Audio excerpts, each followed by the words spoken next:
Good news Bharat के YouTube channel में आप सभी दर्शकों का स्वागत है। मैं संजीव शर्मा और आइए देखते हैं गुड न्यूज़ भारत पर आजमगढ़ की कुछ खबरें फटाफट अंदाज में।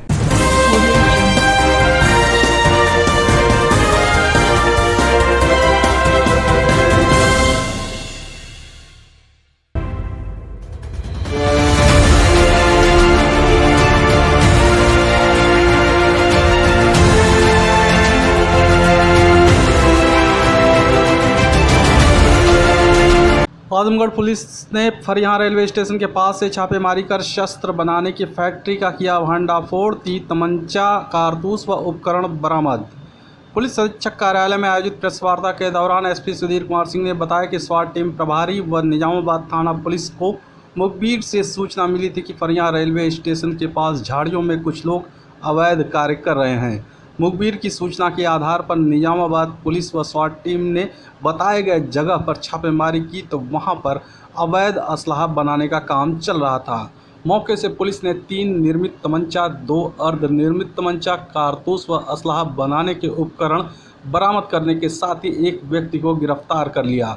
पकड़ा गया अभियुक्त जितेंद्र विश्वकर्मा मऊ जिले के घोसी थाना क्षेत्र के सराय सादी महजिदिया गाँव का निवासी है। स्वाट टीम प्रभारी नंद किशोर तिवारी और थानाध्यक्ष निजामाबाद इनकी टीम द्वारा एक शस्त्र बनाने की फैक्ट्री पकड़ी गई है और एक अभियुक्त को गिरफ्तार किया गया है। इसमें पकड़ी गई फैक्ट्री में 3 तमंचे हैं, अर्धवने तमंचे हैं, शस्त्र बनाने के बाकी साजो सामान है और जिस चीज़ से ये अवैध शस्त्र बनता है वो सारे उपकरण पाए गए हैं। ये एक शातिर अभियुक्त है। मऊ में भी पहले शस्त्र फैक्ट्री में शस्त्र बनाते हुए गिरफ्तार होकर जेल जा चुका है और इस पर 3 मुकदमे पहले से भी हैं। तो ये एक अच्छी कामयाबी है और जो अवैध शस्त्रों का जो निर्माण होकर जो अपराधों में प्रयुक्त होते हैं उससे निश्चित रूप से इस तरह के अपराधों को रोकने में मदद मिलेगी। आजमगढ़ शहर के बदरका स्थित ईदगाह पर कोविड-19 गाइडलाइन के तहत अदा की गई बकरीद की नमाज। कोरोना के खात्मे के लिए किया गया दुआ। बता दें कि पूरे जनपद में ईद उल अजहा यानी बकरीद का त्यौहार मुस्लिम बंधुओं ने पूरी सादगी और हर्षोल्लास के साथ मनाया। जिला प्रशासन ने पहले ही गाइडलाइन जारी कर दिया था कि बकरीद की नमाज कोविड प्रोटोकॉल के तहत 50-50 की संख्या में मस्जिदों और ईदगाह में नमाज अदा की जाएगी। उसी को ध्यान में रखते हुए शहर के बदरका स्थित ईदगाह में मुस्लिम बंधु इकट्ठा हुए और सादगी के साथ नमाज को अदा किया। इस दौरान सुरक्षा की दृष्टि से पुलिस फोर्स की तैनाती की गई थी। नमाज अदा होने के बाद लोगों ने एक दूसरे को बकरीद की बधाई दी। जामा मस्जिद के नायब इमाम मौलाना अरशद काज़मी ने बताया कि कोरोना गाइडलाइन के तहत नमाज अदा करते हुए देश से कोरोना के खात्मे के लिए दुआ किया गया ताकि लोग महफूज रह सकें। कोविड को देखते हुए जो गाइडलाइन है उस गाइडलाइन को फॉलो करते हुए 50-50 की तादाद में मास्क और सोशल डिस्टेंसिंग का लिहाज करते हुए ईदगाह में ईद उल अज़हा की नमाज़ अदा की गई और इसी तरह शहर की तमाम मस्जिदों में इसी गाइडलाइन को देखते हुए नमाज अदा की गई ताकि दुनिया में जो एक महामारी चल रही है कोविड की, इस महामारी से बचा जा सके। और उसके लिए तमाम मसाजिद में दुआएं भी की गई कि अल्लाह इस बीमारी को ख़त्म करके दुनिया में अमन व अमान कायम फरमाए और लोग इस बीमारी से महफूज रह सकें। आजमगढ़ जिले में 21 जुलाई को आई जांच रिपोर्ट में एक नया कोरोना संक्रमित मरीज मिला। सीएमओ ने की पुष्टि। मुख्य चिकित्सा अधिकारी डॉक्टर इंद्र नारायण तिवारी ने बताया कि पूर्व में प्रेषित 3170 सैंपल में से एक व्यक्ति की जांच रिपोर्ट पॉजिटिव प्राप्त हुई है। मुख्य चिकित्सा अधिकारी डॉक्टर इंद्र नारायण तिवारी ने बताया कि जिले में अब तक कुल 17,885 कोरोना पॉजिटिव मरीज पाए गए हैं। वर्तमान समय में 22 सक्रिय मरीज हैं। 17,627 मरीज स्वस्थ होकर डिस्चार्ज किए जा चुके हैं तो वहीं 228 मरीजों की अब तक मौत हो चुकी है। आजमगढ़ शहर के करतालपुर स्थित राम जानकी मंदिर में आर्यावर्त महासभा ने सम्मान समारोह का किया आयोजन। समाजसेवी व पत्रकारों को किया सम्मानित। बता दें कि शहर से सटे करतालपुर स्थित राम जानकी मंदिर पर आर्यावर्त महासभा के तत्वाधान में सम्मान समारोह राष्ट्रीय अध्यक्ष पंडित गोविंद शास्त्री के नेतृत्व में किया गया। सम्मानित होने वालों में से प्रमुख रूप से चिकित्सा के क्षेत्र में अद्भुत कार्य करने के लिए व समाजसेवी डॉक्टर प्रजात बर्नवाल, लेबर कमिश्नर के स्टेनो व समाजसेवी अनिल सिंह, वरिष्ठ समाजसेवी प्रभु नारायण पांडे प्रेमी, कला के क्षेत्र में अरविंद शर्मा मधुकर, गायक राजेश रंजन, पत्रकारिता के क्षेत्र में सौरभ उपाध्याय सहित तमाम लोगों को सम्मानित किया गया। राष्ट्रीय संरक्षक संजय कुमार पांडे ने बताया कि आर्यावर्त महासभा देश हित समाज हित में काम करने वाले लोगों को सम्मानित किया है और आगे भी करता रहेगा। संगठन का उद्देश्य ही पीड़ित, शोषित, वंचित वर्ग के लोगों को मदद करना है। साथ ही एक गोष्ठी का आयोजन कर संगठन को और मजबूत कैसे करना है उस पर बल दिया गया। आज हमारे आर्यावर्त महासभा की तरफ से राम जानकी मंदिर में श्री 1008 बाबा के सानिध्य में आर्यावर्त महासभा की तरफ से सम्मान समारोह और विचार गोष्ठी का आयोजन किया गया है कि संस्था का विस्तार कैसे किया जाए और संस्था को मजबूत कैसे किया जाए महासभा को। आजमगढ़ कांग्रेस पार्टी कार्यालय पर मंडल प्रभारी श्यामदेव यादव ने अभिषेक यादव को सूचना का अधिकारी विभाग जिलाध्यक्ष मनोनीत किया। बता दें कि उत्तर प्रदेश कांग्रेस कमेटी महासचिव व सूचना का अधिकारी विभाग व आजमगढ़ मंडल प्रभारी श्यामदेव यादव ने बुधवार को पार्टी के सूचना का अधिकारी विभाग आजमगढ़ का अभिषेक यादव को जिलाध्यक्ष मनोनीत किया। इसके बाद पार्टी कार्यालय पर अभिषेक यादव को माला पहनाकर कार्यकर्ताओं ने उनका जोरदार स्वागत किया। इस मौके पर श्यामदेव यादव ने कहा कि अभिषेक यादव को सूचना का अधिकारी विभाग आजमगढ़ का जिलाध्यक्ष बनने से युवाओं में नए ऊर्जा का संचार होगा। पार्टी को सशक्त व आरटीआई चेयरमैन पुष्पेंद्र श्रीवास्तव के हाथों को मजबूत बनाने में अपना महत्वपूर्ण योगदान देंगे। स्वागत से अभिभूत अभिषेक यादव ने कहा कि पार्टी ने जो जिम्मेदारी मुझे सौंपी है उस पर खरा उतरने की पूरी कोशिश करूंगा। जनता के हित की लड़ाई के लिए सदैव मजबूती के साथ खड़ा रहूंगा। आजमगढ़ जिले के विक्रमपुर गांव निवासी पिता ने दहेज के लिए बेटी को प्रताड़ित व जान से मारने की कोशिश करने का लगाया आरोप। एसपी से की शिकायत। पुलिस अधीक्षक कार्यालय न्याय की गुहार लगाने पहुंचे मुबारकपुर थाना क्षेत्र के विक्रमपुर गांव निवासी विनोद कुमार ने बताया कि वह अपनी बेटी की शादी 1 दिसंबर 2020 को रानीसराय थाना क्षेत्र के खैरपुर जगजीवन गांव निवासी अनिल के साथ किया था। शादी के वक्त अपनी हैसियत के अनुसार दान दहेज भी दिया, लेकिन ससुराल के लोग और दहेज की मांग को लेकर आए दिन उसकी बेटी को प्रताड़ित करने लगे। उसके साथ मारपीट करने के साथ ही जान से मारने की कोशिश भी की गई। ताज़ा घटना 6 जून 2021 को घटित हुआ, जब उसकी बेटी को मारपीट कर घायल कर दिए और शहर के एक निजी अस्पताल में भर्ती कराकर फरार हो गए। सूचना पाकर वह अस्पताल पहुंचा और इलाज कराने के उपरांत वह मुकामी थाने में ससुराल वालों के खिलाफ केस दर्ज कराया, लेकिन पुलिस ने कोई ठोस कार्रवाई नहीं की। अब पुलिस ससुराल वालों के साथ मिलकर सुलह कराने का दबाव बना रही है। पीड़ित ने एसपी को शिकायती प्रार्थना पत्र देकर आरोपी ससुराल वालों के खिलाफ कार्रवाई की मांग की है। ये सर दहेज का मामला है। दहेज के लिए मेरे बेटी को हंसुआ गर्म करके दागा गया है, सिंदूर पिलाया गया है, गले में रस्सी बांध के चापा गया है। कौन लोग थे? ये इसके सास थे, ससुर थे और 2 ननद थी और इसका पति। तो थाने से अभी तक कोई आप लोग को कार्रवाई नहीं मिली क्या? थाने से तो रपट लिखे लेकिन कुछ कार्रवाई नहीं हो रही है। उसमें धारा भी निकालने की कोशिश कर रहे हैं। बार बार दरोगा बुला रहा है कि आके विद्या हॉस्पिटल डॉक्टर से मिल लीजिए। वो तो बोलता है पेट गड़ रहा था।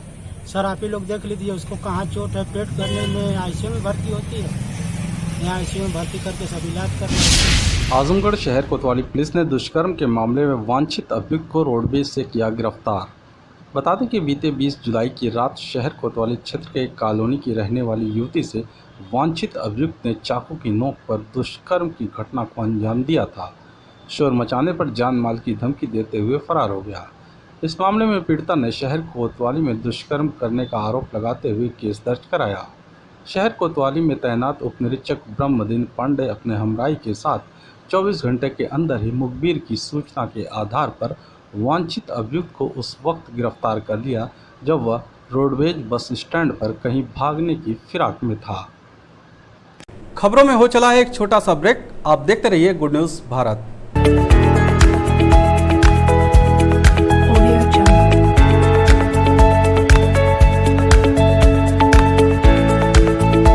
ब्रेक के बाद एक बार फिर से आपका स्वागत है और आइए देखते हैं आजमगढ़ की खबरें फटाफट अंदाज में।